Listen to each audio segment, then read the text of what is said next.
Tindivanam bus ஸ்டாண்ட்லேருந்து 2 கிலோமீட்டர்ல இருக்கிறது தான் லக்ஷ்மி நரசிம்மர் கோயில். திண்டிவனம் வந்துட்டு, அங்க சுத்தி இருக்க கோயில்கள் பார்க்கணும்னு நீங்க யார கேட்டாலுமே, அவங்க சொல்ற ஃபர்ஸ்ட்டு 4 கோயில்ல இருக்க முதல் கோயிலே இந்த லக்ஷ்மி நரசிம்மர் கோயில் தான்.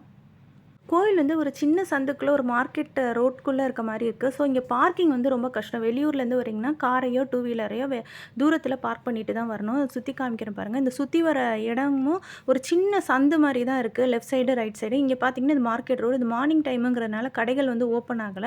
மத்த டைம் பார்த்தீங்கன்னா, ஃபுல் ரஷ்ஷா இருக்கும். அது பாருங்க ரைட் ஹேண்ட் சைட் காமிக்கிறேன். சுத்தி வந்து அந்த சைட்ல ஒரு ரேஷன் கடையும், அந்த சின்ன கேப் தான் இருக்கு. டூ வீலர் மட்டும் வேணா இந்த இடத்துல விட்டுக்கலாம். இப்ப இந்த கோயில் என்ட்ரன்ஸ் பார்த்துக்கோங்க. இன்னும் கோயில் திறக்கல மார்னிங் டைமு. இங்க பாருங்க இந்த இடத்துல இந்த கல்வெட்டுகள் வந்து மத்த கோயில்ல காணப்படுற மாரி இல்லாம, பெரிய பெரிய எழுத்துக்களா இருக்கு. அதாவது ஒரு நீளமான நம்ம விரல் சைஸ்க்கு இருந்தது ஒவ்வொரு லைனுமே. அது வந்து ரொம்ப ஆச்சரியமாவே இருந்தது. அப்புறம் அதோட ஸ்கிரிப்டும் கொஞ்சம் டிஃப்ரெண்ட்டாவே இருந்தது. உள்ள கோயில அப்படியே உங்களுக்கு ஒரு வாட்டி அப்படியே சுத்தி காமிச்சுறேன். ரீசென்ட்டா தான் வந்து கும்பாபிஷேகம் ஆயிருக்கு. திண்டிவனத்தில திண்டி, முண்டி, கிங்கிலி, கிலாலி 4 அரக்கர்கள் வந்து முனிவர்களோட வேள்வியெல்லாம் நடத்த விடாம எல்லாருக்கும் கஷ்டம் குடுத்துட்டு இருந்திருக்காங்க. அப்ப எல்லாருமே பெருமாள வேண்டிய போது, நரசிம்மரா அவதாரம் எடுத்திருந்த போது, அனுமார் கிட்ட வந்து தன்னுடைய சங்கு சக்கரத்த குடுத்து போருக்கு அனுப்பி அந்த அரக்கர்களெல்லாம் வீழ்த்தினாரு. அப்படின்னு ஒரு கதை வந்து இந்த கோயில் ஹிஸ்டரியில காணப்படுது. இதோட பிரகலாதனுக்கு வந்து ரொம்ப சாந்த சொரூபமா தரிசனம் குடுக்குறார். அப்படின்னுமே கல்வெட்டுக்கள்ல வந்து கதைகள் சொல்லப்பட்டிருக்கு. இது வந்து ரொம்ப பழமையான சிலைன்னு சொன்னாங்க. ஃபர்ஸ்ட்டு இத போய் தரிசனம் பண்ணுங்கன்னு சொன்னாங்க. பின்னாடி இருந்தது ரொம்ப குட்டியான ஒரு சக்கரத்தாழ்வார் சிலை. சுத்தி வந்தா பாருங்க, இன்னுமே பழமை மாறாமலே இருக்கு. இப்ப தான் ரீசென்ட்டா கும்பாபிஷேகம் செஞ்சிருக்காங்க. ஆனாலுமே பார்த்தாலே தெரியுது பழம்பெரும் கோயில்னு அந்த பழமைய வந்து அவங்க மெயின்டெயின் பண்றாங்க. அந்த தூண்கள்லாம் பெயிண்ட் அடிக்கிறது அந்த மாரிலாம் இல்லாம, அந்த தூண்கள்லாம் இன்னுமே வந்து நல்லா பராமரிக்கப்பட்டிருக்கு. சுத்தி வந்தா பார்த்துக்கோங்க. நல்ல பெரிய கோயில். இப்ப வெளியூர்லேருந்துலாம் வரீங்கன்னா, ஒரு 30 மினிட்ஸ் இங்க உட்காந்து பிரசாதம்லாம் வாங்கி சாப்பிட்டுட்டு நல்லா ஸ்பெண்ட் பண்ணி நல்லா மனசார நல்லா வேண்டிட்டு போலாம். பூக்கள் ஏதாவது வாங்கணும்னா, அந்த மார்க்கெட் ரோட்லயே வாங்கிட்டு வந்துடலாம். இங்க வந்து உள்ள வந்து ஒரு கடை இருக்கும். கோயிலுக்கு உள்ளேயே இருக்கும். ஒருத்தர் விப்பாரு. ஸோ, ஏதாவது பூஜை, அர்ச்சனை அப்டின்னா, இது வந்து பரிகார ஸ்தலமாவும் சொல்லப்படுது. திருமண தோஷம், செவ்வாய் தோஷம் இருக்கவங்க குறிப்பிட்டிருக்காங்க. அந்த கல்வெட்டுக்கள்லாம் குறிப்பிட்டிருக்காங்களாம். அதனால இங்க வந்து செவ்வாய் தோஷ நிவர்த்திகள் வந்து செஞ்சுட்டு போறாங்க. உள்ள வந்ததுமே நான் சுத்தி காமிக்கிறேன் பாருங்க. உட்பிரகாரம் வந்து நல்ல பெரிய உட்பிரகாரமாவே இருக்கு. பார்த்துக்கோங்க.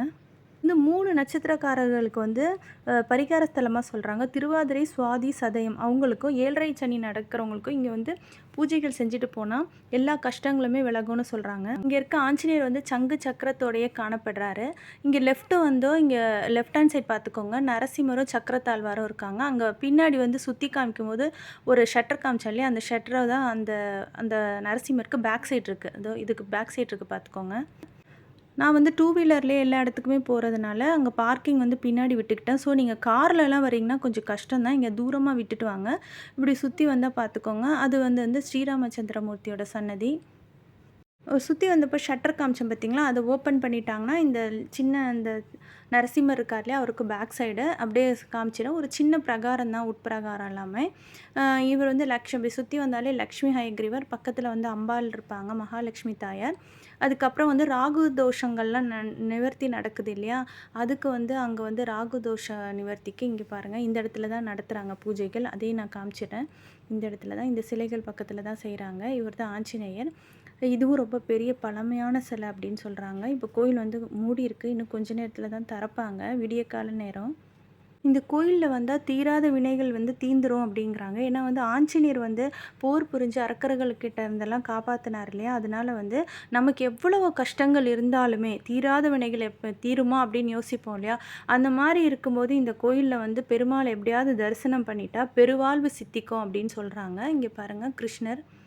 முக்கியமானது இன்னொன்னு என்ன சொல்றாங்கன்னா, கடன் பிரச்சனைகள் நெறைய இருக்கு அப்டின்னா, இந்த நரசிம்மர் கிட்ட வந்து வேண்டிக்கிட்டா, மனசார வேண்டிட்டு போயிட்டா, அதுக்கு ஒரு தீர்வு வந்து அவருக்கு குடுத்துருவாராம். ஏதாவது கஷ்டத்திலே இருக்கோம், இந்த கடன் தீருமா அப்டின்னா, அதுக்கு சொல்யூஷனா அந்த பண கஷ்டம் தீந்துற மாரி ஒரு மாசத்திலே வித்தியாசமா நம்ம சந்தோஷப்படுறமான சில விஷயங்கள் நடக்கும் அப்டின்னு சொல்றாங்க. திருமண தோஷம் நிவர்த்தி பண்ணிட்டு போறவங்களுக்குலாம் திருமணம் நடந்ததுக்கு அப்புறமா வந்து அவங்க வந்து இங்க அர்ச்சனை பண்ணிட்டு, அவருக்கு வந்து பூஜைகள் செஞ்சுட்டு, நன்றி கடன் செலுத்திட்டு போயிடுவாங்களாம். அங்க உள்ள இருக்க தூண்கள் பார்த்தீங்களா, இது வந்து சொல்ல சொல்ல கேட்காம இந்த சுண்ணாம்பெல்லாம் அடிச்சுட்டாங்க அப்படின்னு சொல்றாங்க. இதுலலாம் வந்து கல்வெட்டுக்கள் இருக்கு அப்படின்னு சொல்றாங்க. இவங்க தான் மகாலட்சுமி தாயார். ஒரு வாட்டி நல்லா காமிச்சிடுறேன். கர்ப்ப கிரகத்தில நரசிம்மர்லாம் எதுவுமே எடுக்கல. நான் கூகுள்ல இருக்க ஃபோட்டோஸ் தான் போட்டிருக்கேன். இங்க வந்து இன்னுமே பூஜைக்கு வந்து மியூசிக்கல் இன்ஸ்ட்ருமெண்ட்ஸ்லாம் மாட்டல. கரெக்ட்டா பூஜை டைம்ல இவங்க தான் நாதஸ்வரம் வாசிக்கிறாங்க. இவர் தான் மேளம் வாசிக்கிறாரு. ஸோ கோயிலுக்கு வரும்போது நம்ம இவங்களுக்கு ஃபண்டு கூட குடுக்கலாம். அது கூட நமக்கு நல்ல புண்ணியம் தான். இதான் ஆஞ்சநேயர் வெளிய லெஃப்ட் ஹேண்ட் சைட்ல இருந்தாங்க. நான் உங்கள காமிச்சிடுறேன். ஸோ திண்டிவனம் வரீங்க, ஏதாவது ஃபங்ஷனுக்கு வரீங்க, யாராவது ஃப்ரெண்ட்ஸ் வீட்டுக்கு வரோம், ஏதாவது திருமணம் அது மாரிலாம் வருவோம் இல்லையா? அப்போ சரி கொஞ்ச நாள் இங்க ஸ்பெண்ட் பண்றோம். பக்கத்துல ஏதாவது கோயில்கள் போனோம் அப்டின்னா, நிச்சயமா இந்த நரசிம்மர வந்து தரிசனம் பண்ணிட்டு போங்க. உள்ள வந்து பார்த்தா நல்ல ஒரு பீஸ்ஃபுல்லான ஒரு அட்மாஸ்பியரே இருக்கு. மன அமைதியே ஆகுது.